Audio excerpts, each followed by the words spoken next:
Well, what a Dutch Grand Prix we had over the weekend. It has got to be by far and away the race of the season so far.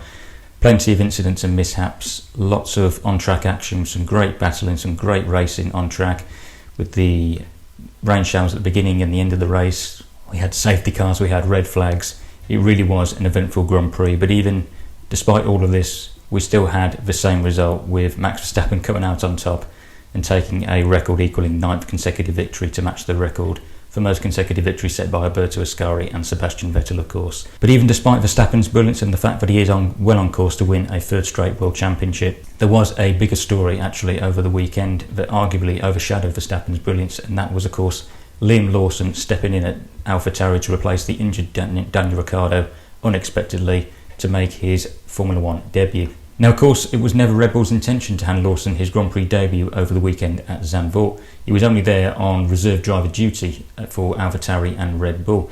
And of course, a reserve driver is there just in case any of the regular drivers suffer from illness or suffer an injury, and then they can step in to replace them at short notice. And obviously, that's exactly how it played out when Ricciardo suffered a crash in the second practice session on the Friday, and it became clear that he had hurt himself in that incident. Ricciardo was diagnosed with a broken metacarpal on his right hand when he crashed at turn 3, and this happened when he was unable to avoid a stricken Oscar Piastri, who had crashed at the exact same corner just moments before.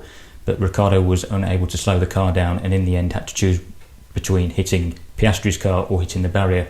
In the end, he went into the barrier, but the steering wheel, which he was holding onto when he crashed into the barrier, snapped to the right very sharply, and it was soon pretty clear that he had done some damage. And sure enough, it was announced just a few hours later after the accident, where Ricciardo had already been taken to hospital for further examination, that he had been diagnosed with a broken metacarpal on that right hand and was therefore ruled out from taking part for the rest of the weekend. So AlphaTauri had to turn to Lawson as its first choice to replace Ricciardo.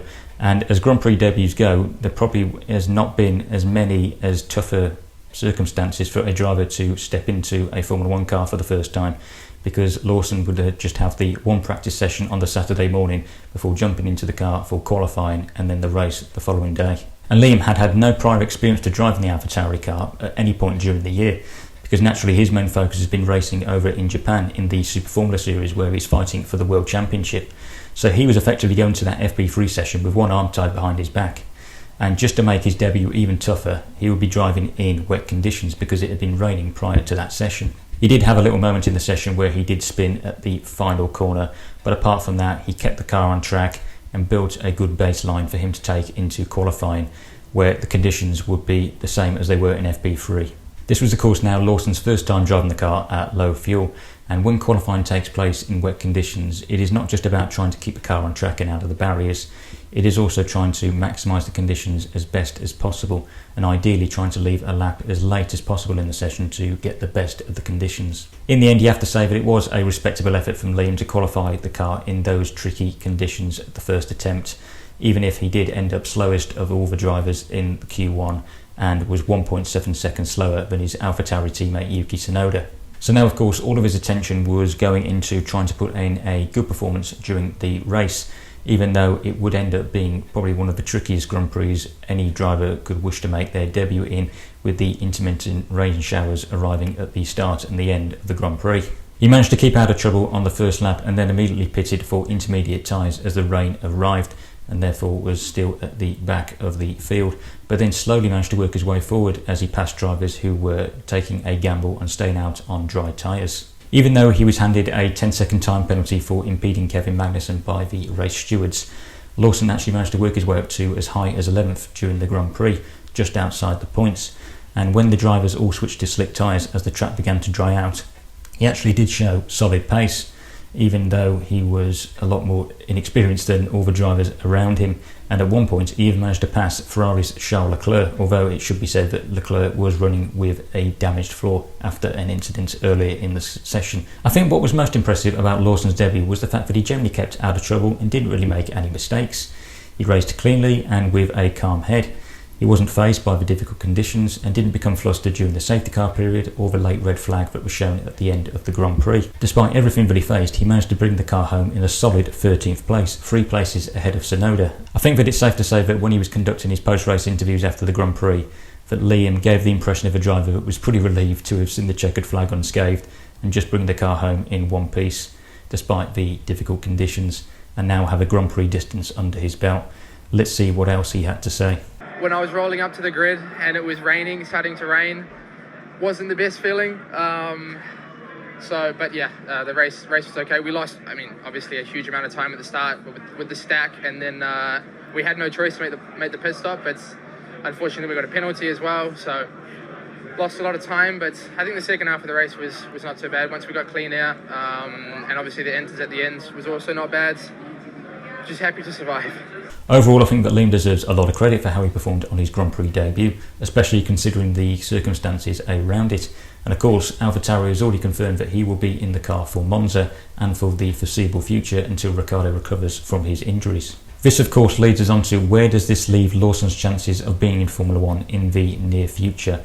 Will his performances be enough to put him in the frame to be at AlphaTauri in 2024? Or will he still be forced to wait in the queue until 2025 at the earliest?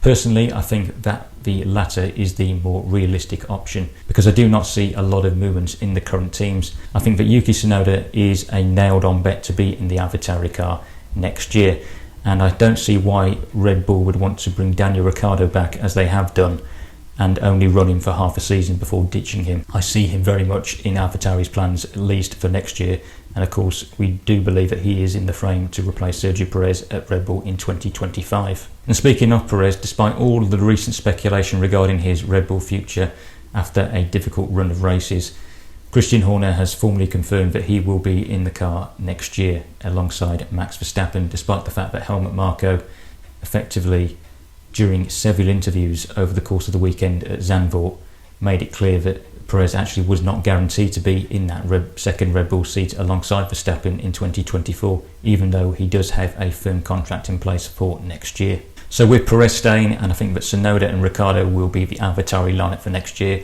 it would mean that Lawson has no room to make a breakthrough into Formula 1 and would likely have to spend another year on the sidelines as a reserve driver and maybe race in another series like he's doing in Super Formula this year. But nevertheless, I think that his performance at Zandvoort really has made people stand up and take note of just how talented Lawson is. You've got to remember that also his record in other disciplines is pretty exemplary. He nearly won the championship in DTM in 2021 at the first attempt. He finished third in Formula 2 in 2022, and he's also won on debut in 8 series during his rise up the junior ranks. So I think that it is only a matter of time before Lawson does get his breakthrough into Formula 1 and gets his chance. He is certainly one to watch for the future. So there we have it. That's my thoughts on Liam Lawson's Formula 1 debut at Zandvoort. But now I want to hear what yours are. Be sure to let me know in the comments section what you made of his performance, and do you see him being in Formula 1 in the near future? Also, don't forget to leave a like on the video and to subscribe to the channel. Thanks for watching, guys, and I will see you in the next one. Goodbye.